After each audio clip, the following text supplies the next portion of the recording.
il est 18h.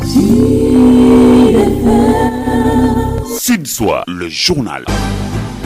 Bonsoir à tous et bienvenue. Affaire Lamine Diack. Le procès s'ouvre ce 8 juin. L'ancien président de la Fédération internationale d'athlétisme, l'un de ses fils et 4 autres prévenus seront jugés du 8 au 18 juin à Paris et sont soupçonnés d'avoir pris part à un système de corruption pour protéger des athlètes russes dans une affaire de dopage. Suicide à Kaolack, la victime d'une jeune femme âgée de 20 ans. Elle était mariée et sans enfant. La gendarmerie a ouvert une enquête Covid-19. 3253 cas confirmés au Sénégal depuis le début de l'épidémie. Le bilan augmente, mais avec l'assouplissement des mesures, c'est possible de relancer le dialogue politique. L'opposition et la majorité ont des craintes sur les délais. Il va falloir revoir les modalités et réduire le nombre de représentants des différentes entités. Selon Valdiodio Ndiaye, expert électoral, il sera notre invité. Info Écho avec Rapsa Elimanouane complète ce journal mis en onde par Paplaïki. Sud Soir. Le procès de Lamine Diack s'ouvre le 8 juin. Ce sera au lendemain du 87e anniversaire de l'ancien président de la Fédération internationale d'athlétisme, Lamine Diack. L'un de ses fils, Pape Massata Diack, et 4 autres prévenus soupçonnés d'être au cœur d'un vaste système de corruption pour couvrir des athlètes de paix seront jugés du 8 au 18 juin à Paris. Lamine Diack est mis en examen donc dans une autre affaire de corruption sur l'attribution des Jeux Olympiques de Tokyo et des mondiaux d'athlétisme en 2017, 2019 et 2021. Drame à Kaolack, une jeune fille âgée de 20 ans, mariée et sans enfant, s'est suicidée. Le drame s'est déroulé au quartier Koutal Wolof dans la commune de Ndiafat. C'est à Ndjedjeng. La gendarmerie a ouvert une enquête. Correspondance Mamadou Kamara. Une triste nouvelle a réveillé la population de Koutal Wolof dans la commune de Ndiafat, dans l'arrondissement de Ndjedjeng, dans la région de Kaolack. Dans la nuit du mardi au mercredi, entre 1h et 2h du matin, une jeune fille âgée de 20 ans, mariée et sans enfant, a mis fin à ses jours en se suicidant. Elle a été retrouvée pendue sur un arbre derrière les habitations à l'aide d'une corde. Alertés, les éléments de la brigade territoriale de la gendarmerie de Kaolack, dirigée par le commandant Abdou Cissé, se sont rendus sur les lieux pour faire le constat. Le corps sans vie de Aïssatou Diawo a été déposé à la morgue du centre hospitalier régional El Hadji Ibrahima Niass de Kaolack par les sapeurs-pompiers. La gendarmerie a ouvert une enquête pour élucider les circonstances de la mort de cette jeune fille. Kaolack, Mamadou Kamara, Sud FM. Amadou Kamara, notre confrère Abdoulaye Fofana n'est plus agent de la RTS à la retraite. Il fut le premier présentateur du journal télévisé de l'ORTS. Tout le groupe Sud Communication présente ses condoléances. 92 nouvelles contaminations annoncé ce mercredi. 12 cas issus de la transmission communautaire identifiés entre Dakar et Touba. 20 cas graves sont actuellement pris en charge dans les services de réanimation. 3253 cas déclarés positifs depuis le début de l'épidémie. 1628 patients sont sous traitement. Voici la directrice de la santé, Dr Marie-Khémesse Ngomdiaye. On l'écoute. Sur 961 tests réalisés, 92 sont revenus positifs, soit un taux de positivité de 9,57%. Les cas positifs sont répartis comme suit. 80 contacts suivis par nos services, 12 cas issus de la transmission communautaire et répartis entre Anne 1, Front de Terre 1, Parcelles Assainies 1, Ouest Foire 1, Cité Asecna 1, Guédiawaye 1, Mermoz 1, Mbao 1 et Touba 4. 21 patients hospitalisés ont été contrôlés négatifs et déclarés guéris. 20 cas graves sont pris en charge dans les services de réanimation. L'état de santé des autres patients hospitalisés est stable. À ce jour, 3253 cas ont été déclarés positifs, dont 1586 guéris, 38 décédés et donc 1628 sous traitement. Le ministère de la Santé et de l'Action sociale exhorte les populations au respect strict des mesures de prévention collective et individuelle. Le département de Guédiawaye enregistre 127 cas positifs, dont 38 communautaires. Le comité de gestion de la pandémie s'est réuni à la préfecture. Plus de détails avec Moussa Thiam. La gestion de la pandémie préoccupe les autorités du département de Guédiawaye avec les cas de transmission communautaire qui essaiment dans le département. Le département a enregistré 127 cas depuis le début de la pandémie, dont les 38 sont issus de la transmission communautaire, révèle Dr Omar Guindo Diop, médecin-chef du district. 127 cas confirmés au Covid, donc il y a 47 guéris. Pour ces 124, il y a 38 qui sont issus de la transmission communautaire et 87 donc qui sont des cas secondaires et 2 qui sont des cas importants. Pour le préfet du département, un relâchement est constaté après les mesures d'assouplissement annoncées par les autorités. Il invite à plus de vigilance. Serif Blondin Ndiaye, préfet du département de Guédiawaye. On a constaté qu'il y avait un début de relâchement, que peut-être il y a eu une mauvaise interprétation de la décision de l'autorité. Donc on a demandé à ce que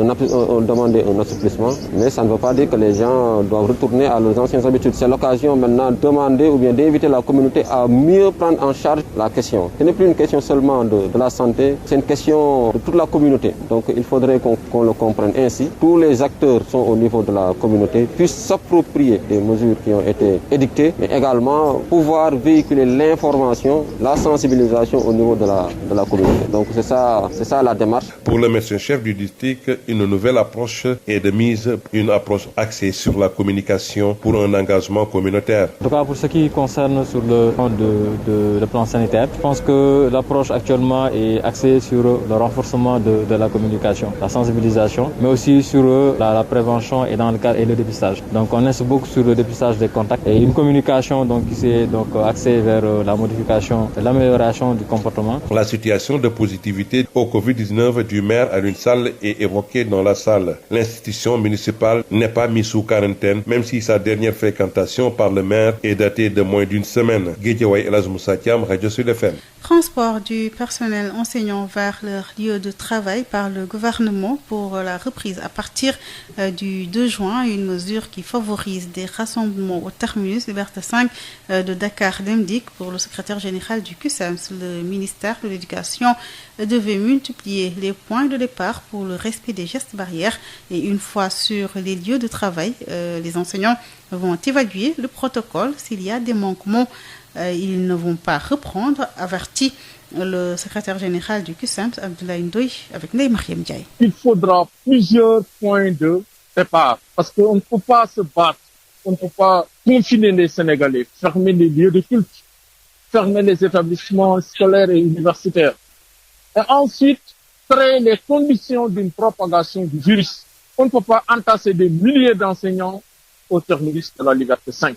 Et cela montre l'impréparation, le manque d'objectifs, le tâtonnement et le manque de respect notoire au corps enseignant. Tant qu'il n'y aura pas plusieurs points de départ, on aura toujours des difficultés. Il y a des collègues qui viennent, qui n'ont pas de laisser-passer. Jusqu'à présent, il y a des bus qui sont partis, mais il y a des collègues qui sont toujours là. Ils attendent, ils commencent à faire chaud. Et nous pensons que cette situation, on aurait pu l'éviter. Le Sénégal ne peut pas faire face aux malades du Covid-19. Nous, le combat, le défi, c'est au niveau de la prévention. Il faut relever le défi de la prévention. Mais créer les conditions d'une propagation du virus, c'est entasser les gens. On ne respecte pas la distanciation physique, ni les gestes barrières. Nous sommes là depuis 7h30 du matin et nous sommes en train de faire le point, mais la situation reste entière. Et nous le disons encore une fois, il faut qu'il y ait d'autres points de départ. L'autre problème, c'est l'arrivée. Les collègues qui ont été transportés, qui ont quitté hier Dakar, ils sont arrivés à Mbour. Ils avaient des difficultés pour rallier leur poste de travail, leur lieu de service. C'est le cas des collègues qui devaient se rendre à Fissel, à Ndiaganiao. Il en est de même pour les collègues qui se sont rendus hier à Tivaouane. Parmi eux, certains devaient encore faire le déplacement sur une cinquantaine de kilomètres. C'est le même problème aujourd'hui avec les collègues qui doivent aller à Podor. Si les enseignants se rendent compte qu'il y a des manquements dans le protocole sanitaire, c'est-à-dire les écoles ne sont pas nettoyées, ne sont pas désinfectées, il n'y a pas de thermoflash, il n'y a pas de masque, il n'y a pas de gants, il n'y a pas de kit de lavage des mains, la distanciation physique n'est pas respectée dans la classe et dans la cour de récréation. que dans les classes, il y a plus de 20 élèves, les enseignants ne vont pas se sacrifier, on va en tirer toutes les conséquences, parce qu'on ne fera pas court. Situation critique à l'université Assane Seck de Ziguinchor, juste 2 semaines de cours pour les licences et 0 pour les masters depuis le début de l'année. Il sera donc difficile de sauver l'année académique selon le SAES. Le syndicat ne cache pas son pessimisme. Correspondant Signas Ndeye. La situation est critique, vraiment très critique à l'université Assane Seck de Ziguinchor. C'est le diagnostic fait par les enseignants du SAES de cette université. Juste 2 semaines de cours pour les étudiants en licence et pratiquement 0 semaine pour les étudiants en master depuis le début de cette année universitaire. Les enseignants ne cachent pas leur pessimisme. Ndiemeso, coordonnatrice de la section SAES de l'université Assane Seck de Ziguinchor, est d'avis que cette université traverse en ce moment des eaux troubles. La situation est très critique parce que au moment où la pandémie se déclarait, l'université Assane Seck était à juste 2 semaines de cours pour les licences et rien du tout pour les masters. À l'heure où je vous parle, il y a même des masters de 2018-2019 qui n'ont pas encore délibéré leurs évaluations. Donc c'est pour dire que en fait la situation est très critique et c'est très compliqué. Il y a eu un ensemble de problèmes qui ont fait que étudiants et enseignants n'étaient pas contents et la conséquence c'est que voilà, nous sommes là en train de traverser les eaux troubles. Les inquiétudes sont d'autant plus accentuées dans cette université qu'une panoplie de facteurs risque d'impacter sérieusement sur cette année universitaire. Je suis assez pessimiste quand même par rapport à cela parce que vous savez très bien que la pluviométrie à Ziguinchor ne nous permet pas d'enseigner actuellement. Donc la reprise la plus tôt possible, ce sera au mois d'octobre. Donc hier, le ministre a dit que son souhait est que l'année se prolonge jusqu'au 31 décembre, je pense, jusqu'en fin décembre. Donc je pense bien qu'entre octobre et décembre, on n'a que 3 mois. Je pense qu'un semestre fait 12 semaines. Donc je me demande bien comment en 3 mois on peut faire 2 semestres de cours, ça veut dire 24 semaines de cours. Donc ce sera vraiment très compliqué. Compliqué certes, mais pas totalement compromise. Cette année universitaire, l'est à Assane Seck de Ziguinchor. Alors, après ce déficit d'enseignement criant, peut-on vraiment récupérer cette année universitaire? Peut-être récupérer, c'est trop dire, mais en fait, nous sommes des Sénégalais et nous ferons en sorte que la meilleure solution soit prise. C'est pourquoi au SAES, moi en tant que coordonnatrice, ce que je propose, c'est qu'il y ait une large concertation, puisse impliquer tous les acteurs de l'enseignement supérieur à l'université Assane Seck. Ziguinchor, Ignace des Sud FM. Après le changement apporté dans le top management de l'université, le SAES prend acte et reste optimiste. Ndiemeso, coordonnatrice du SAES, au micro d'Ignace Ndeye. Dire que je ne voudrais pas verser dans le sentimentalisme. En fait, en tant que coordonnatrice du syndicat, nous prenons acte. Donc, les autorités ont jugé qu'il fallait changer le top management de l'université, qu'il fallait apporter du sang neuf. Donc, nous prenons acte au niveau du syndicat et nous travaillons de toute façon au SAES. Nous travaillons avec des institutions, avec des structures. Nous ne travaillons pas avec des personnes. Mais quand même, je dois dire que nous accordons beaucoup d'espoir. Nous fondons beaucoup d'espoir sur ce 109 qui vient d'être apporté à l'université Assane Seck, donc en espérant que cela puisse permettre de nous sortir du gouffre. La distribution de l'aide alimentaire démarre dans la commune de Niamone, située dans le département de Bignona. 811 ménages vont bénéficier de kits alimentaires. Le maire de Niamone qui déplore le retard noté dans l'acheminement de l'aide a par ailleurs promis d'appuyer les couches vulnérables qui n'ont pas été prises en charge par l'État. Ben Michel Confoudi. Les couches vulnérables de la commune de Niamone dans le département de Bignona peuvent enfin entrer en possession de leur kit alimentaire après plusieurs semaines d'attente. L'aide a été ventilée hier dans les villages par le député maire de Niamone, Léopold Yankobokoli, qui a par ailleurs déploré le retard. Les populations ont appris que le riz était là et se plaignaient avant même la Korité avoir le riz. Malheureusement, ils n'ont pas pu l'avoir et l'huile, ça a été un peu la revendication. Nous avons reçu 81,100 tonnes, donc c'est 811 ménages ciblés dans la commune. Maintenant, ce qui est un peu déplorable, c'est le faible taux de ménages ciblés. Maintenant, ce qui reste, c'est que la commune va essayer d'appuyer aussi certains ménages qui peut-être sont encore plus sensibles qui ont été oubliés. L'acheminement de l'aide alimentaire dans les villages a été fait sous la supervision du sous-préfet de Tangori. Ibrahima Diouf en a profité pour prêcher la transparence dans la distribution. Beaucoup de ménages sont impactés, beaucoup d'activités sont au ralenti. Il fallait maintenant venir en aide à la population. Donc nous sollicitons, nous invitons les comités, les sous-comités à veiller à ce que tous les ménages recensés reçoivent leur kit et dans les meilleurs délais. Sur la base maintenant des documents que vous avez, tâchez de les remplir correctement sans rater et nous les retourner par l'intermédiaire de M. le maire. Des consignes que comptent bien respecter les chefs des 16 villages que compte la commune de Niamone dans le département de Bignona. Ben Michel Kanfoudi, Ziguinchor, Sud FM. Inquiétude du monde rural à l'approche de l'hivernage. Beaucoup d'agriculteurs sont actuellement retenus dans les capitales régionales à cause de l'état d'urgence. À cela s'ajoute la fermeture des Louma qui servaient de point de ravitaillement pour compléter les quotas reçus, les quotas donc distribués par l'État, jugés parfois dérisoires. Le mouvement Arsounou Momel alerte interpelle les autorités correspondantes à Wachao. L'hivernage se prépare dans le monde rural. Dans beaucoup de localités du Saloum, l'heure est au désherbage dans les champs pour préparer les semis. La distribution des semences d'arachide a également démarré dans des localités comme Dia et Tchombi dans le département de Kaolack. Mais l'inquiétude gagne de plus en plus le mouvement Arsounou Momel. Plusieurs de ses membres, composés d'agriculteurs et d'éleveurs, sont coincés à Dakar ou dans les autres capitales régionales du pays. À cause de la pandémie du coronavirus, ils peinent à regagner leur village. Bassirouba dit Toukouleuroubaï, président du mouvement Arsounou Momel, qui a effectué une tournée dans le Saloum, interpelle leur ministre de tutelle pour faciliter à ces derniers le retour au bercail. Il est temps de nous aider, nous les cultivateurs.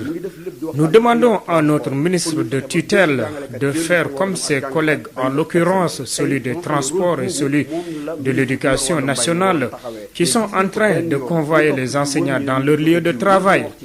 Nous, par contre, on est coincés un peu partout dans le pays et nous peinons à rallier nos localités. J'ai vu qu'il est en train de distribuer des semences.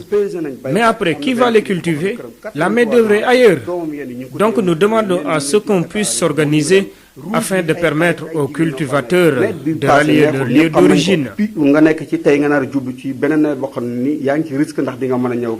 Est-ce que ñoom xam nañu xam nga tey njàngale mi date la boo xam ne ñoom ñoo ko jàpp mën nañ ko pousser mais datu yàlla kenn mën na ko pousser yàlla ji bu ne tey lay taw kenn dana ko wax teel sa taw ba ci kanam donc ci baykat yi lañ war a njëkk a jublu su ma juumulee. Le maintien de la fermeture des Louma par certaines autorités locales constitue également une préoccupation pour Arsounou Momel parce que c'est dans ces marchés que certains agriculteurs se ravitaillaient pour compléter les quotas de semences reçus de l'État et qui sont souvent jugés dérisoires par beaucoup d'entre eux. Kaolack pour Sud FM, Awa Thiaw.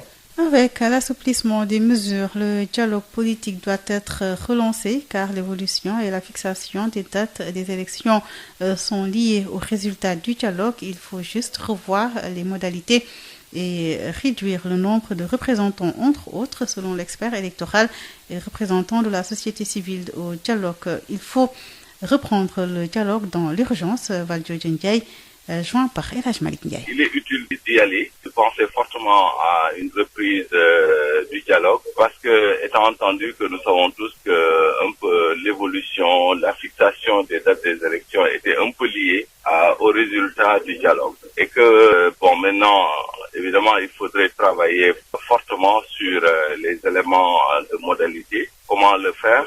Étant entendu que pour dialoguer, compte tenu du contexte, nous étions plus de 80.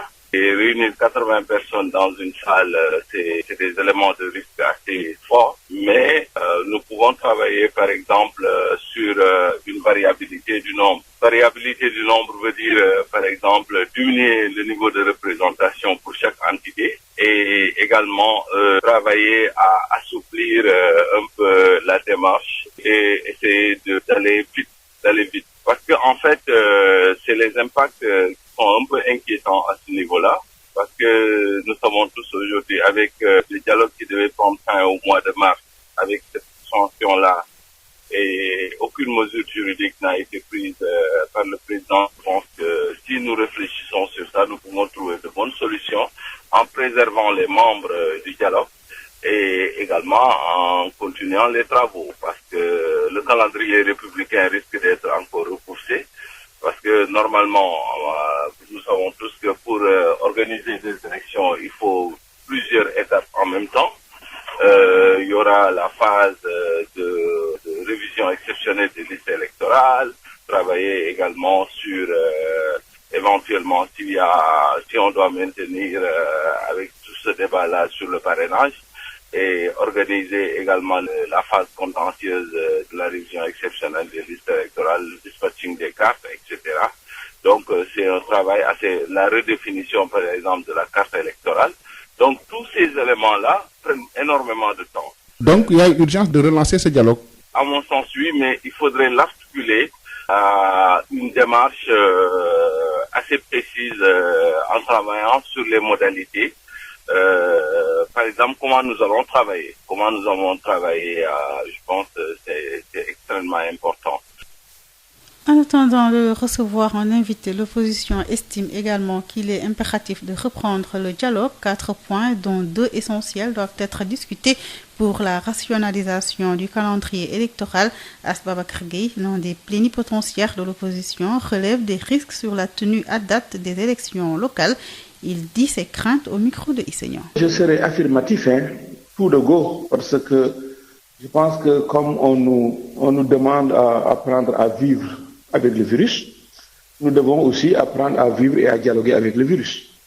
Et je pense qu'il est impératif aujourd'hui de reprendre le dialogue, même s'il est vrai que depuis le 12 juin 2019 jusqu'à ce jour, presque 11 mois, on a eu à faire 16 points de consensus depuis l'installation de la commission.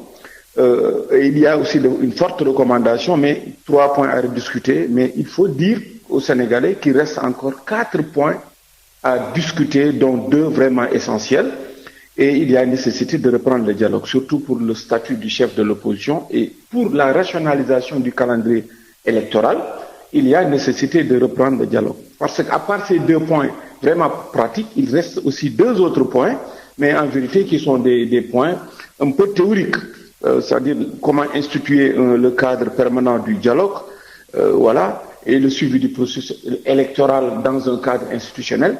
Mais en vérité, il y a nécessité de reprendre le dialogue, de trouver les moyens de le reprendre pour achever, surtout pour la rationalisation du calendrier électoral, quand on sait que le délai impératif pour les locales, c'est au plus tard le 28 mars, et si on ne fait rien, on risque encore de reporter et ça va poser beaucoup de problèmes parce qu'en 2021, en plus des locales, il y a aussi l'élection du Haut Conseil de la République, ce que les gens ne disent pas, et en 2022, il y a les législatives. Donc nécessairement, sans attendre, et ça c'est mon point de vue, il faudrait qu'on puisse apprendre à vivre avec le virus et à dialoguer en présence du virus. Même la mouvance présidentielle craint des impacts sur le respect des délais pour la tenue des locales au plus tard en mars 2021. Charsar, l'un des plénipotentiaires du pôle majorité, dit oui à la reprise du dialogue avec le respect des consignes sanitaires. Propos recueillis par Isegnan. Je pense qu'il doit être possible de relancer le dialogue maintenant en changeant le format, parce qu'en réalité, il faudrait, quel que soit ce que nous allons retenir, que les mesures élaborées par le ministère de la Santé et de l'Action sociale, donc les spécialistes, soient respectées. Je veux parler de la distanciation physique, mais aussi qu'on crée les conditions de rencontres où les gens viendront porter les positions de leurs différents pôles, mais sans prendre de risques inutiles. Donc, et parce que simplement, sur la base des délais que nous avions évoqués, à savoir l'organisation des élections locales au plus tard en mars 2021, risque d'avoir des difficultés dans son exécution si on ne commence pas on continue pas à travailler. Maintenant, il est possible de trouver des variantes. Nous, déjà, avant même qu'on arrête complètement le dialogue, on était en train de réfléchir sur la mise en place de sous-commissions ou de réduction des délégations des différents pôles, pour pouvoir continuer à faire le travail, surtout le travail d'audit déjà et de l'évaluation du processus électoral, avait pratiquement démarré. On avait trouvé un financement pour l'audit du fichier électoral et nous pensons objectivement que si les conditions sanitaires sont réunies, on devrait pouvoir reprendre le dialogue pour en tout cas respecter un temps soit peu, ou bien tant que respecter en fait le calendrier qu'on avait déjà énoncé avec tous les acteurs politiques.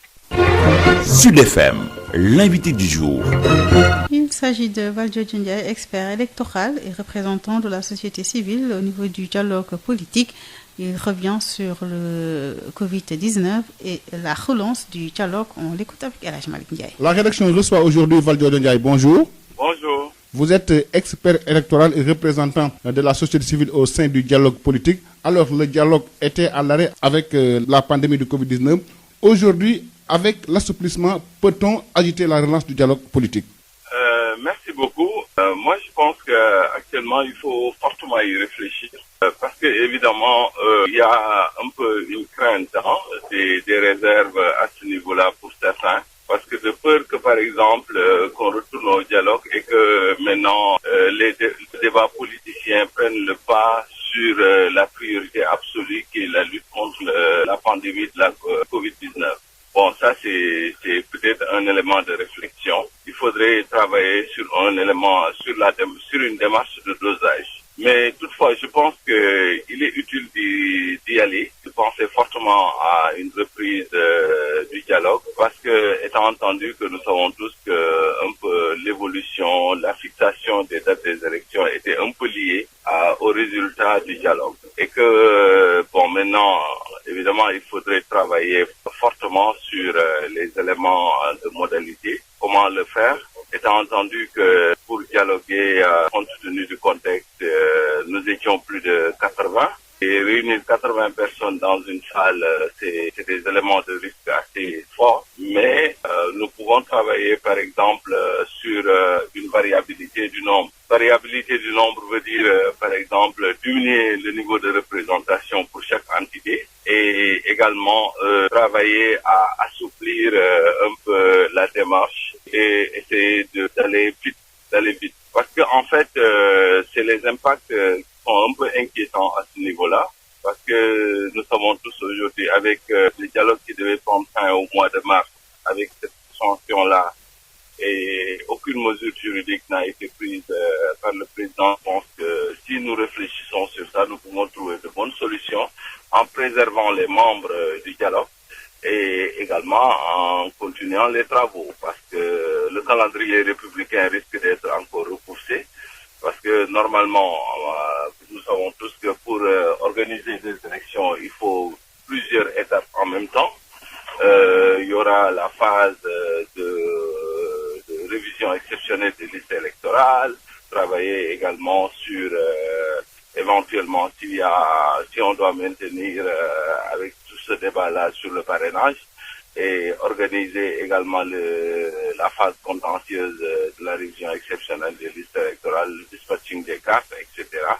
Donc c'est un travail la redéfinition par exemple de la carte électorale. Donc tous ces éléments-là prennent énormément de temps. Donc il y a urgence de relancer ce dialogue?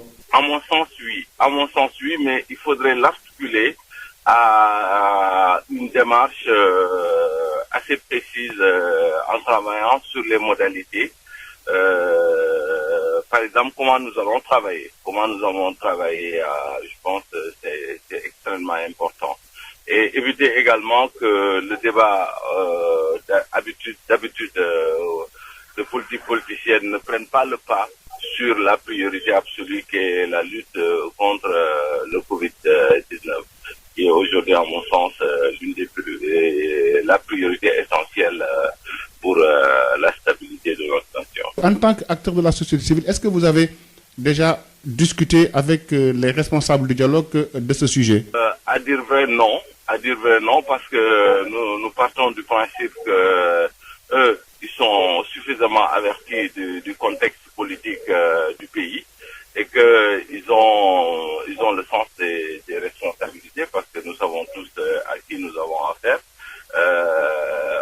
qui ont eu à gérer l'État, donc avec quelqu'un comme le général Niang, etc. et tous les autres membres de la commission cellulaire. Je pense qu'il faudrait que la réflexion soit vraiment orientée dans ce sens-là. Et je crois qu'aujourd'hui, une démarche précise doit être fixée et travailler à la reprise du dialogue et des travaux pour vraiment faire avancer les choses. parce que nous ne pouvons pas être continuellement adossés à ces contraintes-là. Il faut faire face au Covid-19 et maintenant, aujourd'hui, la nouvelle donne, c'est de travailler à avoir de nouvelles habitudes de travail. Voilà, je pense que c'est ça qui est important et relancer en même temps toute la machine économique du pays et également au plan aussi politique travailler à ça. Parce que nous pouvons aussi nous inspirer des expériences qui se sont tenues récemment au Bénin. Ils ont tenu des élections au Mali également. Éviter par exemple, c'est vrai, une bonne campagne de sensibilisation et d'organisation pour permettre de diminuer le niveau de risque. Et voilà, parce que nous savons tous qu'au Bénin, ils ont tenu leurs élections locales récemment et également au Mali les élections législatives. Pourquoi pas nous? Nous sommes suffisamment outillés pour pouvoir faire face à cette situation-là. Valdiola Ndiaye, je vous remercie. Merci beaucoup. Je rappelle que vous êtes expert électoral et représentant de la société civile au sein du dialogue politique. Tout de suite, Info Écho avec Rapsa et Limanouane. La BICIS, Banque internationale pour le commerce et l'industrie du Sénégal, la BICIS, la banque Le Monde qui change, vous offre le journal de l'économie. Bonjour et bienvenue. L'État du Sénégal s'est acquitté d'une partie du montant dû au secteur des BTP, d'après le secrétaire général du syndicat des travailleurs de la construction, des bâtiments et travaux publics, Djaraf Alassane Ndao. Écoutez, la situation dans le secteur du BTP, à l'instant où je vous parle, connaît quand même un léger mieux, compte tenu que l'État du Sénégal a procédé à des règlements. Donc c'est quand même des gestes positifs qu'on a notés, même s'il faut reconnaître encore il y a des impayés. Et nous espérons que cela va être réglé d'ici fin juin. Pour les montants, je pense que je ne peux pas m'aventurer trop pour dire combien chaque entreprise a reçu, mais il est avéré que quand même toutes les entreprises ont reçu une certaine somme qui est quand même très importante. Donc compte tenu de ce que nous avions comme dette, avant la pandémie, ça tournait autour de 100-120 milliards. Donc il faut reconnaître quand même c'est moins de peut-être 50 milliards à l'instant où je vous parle. Et ça quand même, il faut le saluer. Parce qu'à un moment donné aussi, on a créé Urbi Orbi pour demander à l'État de payer. Il se félicite par ailleurs des mesures prises par l'État du Sénégal pour préserver les emplois. Et c'est le moment aussi de saluer quand même toutes les mesures qui ont été prises par le président de la République à travers des ordonnances pour sauvegarder les emplois dans le secteur. Et je pense que cela aussi a été très bien traduit en actes par les entreprises du secteur du BTP. On n'a noté aucun licenciement et ceux qui ont été mis en chômage technique aussi ont été payés selon l'ordonnance qui prévoit 70% de salaire. Je pense que ça aussi, il faut le noter. C'est ce que je voulais avancer sur la situation dans le secteur du BTP avec la pandémie de la Covid-19. Par rapport aussi à la construction, j'ai lu ce matin sur un journal de la place qu'il y avait des soucis avec FH. Je pense que j'ai été surpris d'entendre ça, dans la mesure où j'ai jamais entendu ni au niveau de la direction FH ni où que ce soit des blocages venant dans ce sens. Nous recevions le secrétaire général du syndicat des travailleurs de la construction, des bâtiments et travaux publics. La Bourse régionale des valeurs mobilières a clôturé sa séance du 26 mai sur une baisse de 0,13% de l'indice BRVM10. L'indice BRVMC a également chuté de 0,21%. La valeur des transactions est de 105 533 615 francs CFA. La capitalisation des actions s'élève à 3 969 735 961 591 francs CFA, alors que celle des obligations est de 5 052 38 459 284 francs CFA. Le journal de l'économie, c'est fini. Merci de votre fidélité. La BICIS, Banque internationale pour le commerce et l'industrie du Sénégal, la BICIS, la banque Le Monde qui change, vous a offert le journal de l'économie.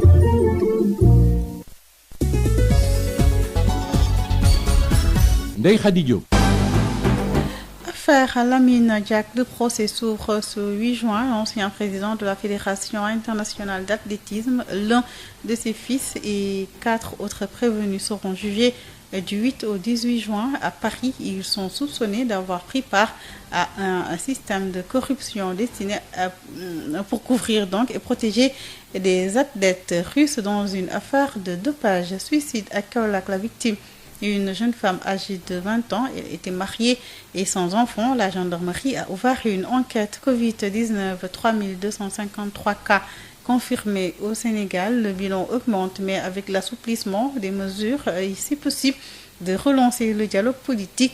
L'opposition, tout comme la majorité, ont des craintes sur les délais. Il faut donc revoir les modalités et réduire le nombre de représentants des différentes entités, selon Valdiodio Ndiaye, expert électoral et représentant de la société civile au niveau du dialogue. Il était notre invité Info Écho avec Rapsa Elimanouane, a mis fin à cette édition mise en onde par Pape Laïdier, à la présentation Léa Diop. Merci d'avoir suivi.